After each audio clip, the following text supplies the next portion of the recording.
เอาเลาะวัดแก้วผาจุฬามณีเนาะว่าสิมาปล่อยปลาปล่อยเอียนแต่ว่า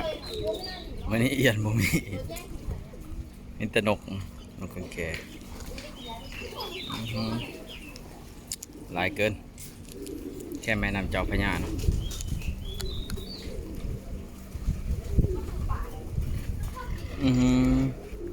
ปลาโถปลา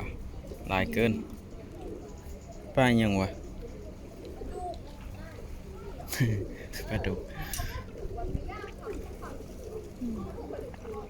ปลาโถ มีปลาช่อนด้วยนะ นี่แต่ปลาบางใหญ่เนาะจักปลาอีหยังวะ ปลามันหรือเปล่าไม่ใช่ก็คือ มันมีปลาดุกน้ำแต่ว่าจักปลาอีหยังเนี่ย แม่ปลาช่อนนะเป็นปลาช่อน มีปลาดุกปลาคอเนาะโอ้นกลายขนาดเป็นหยังไงจะมีกี่แค่นี่เป็นแม่น้ำเจ้าพระยาเนาะเงียบบรรยากาศดีเย็นเป็นเย็นเย็นเจี๊ยบ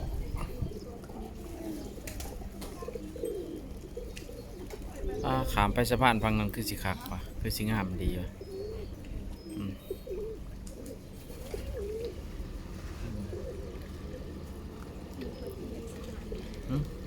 อ๋อเด็กเป็นเกลือปลาเถอะนี่แต่ปลาตัวใหญ่เนาะ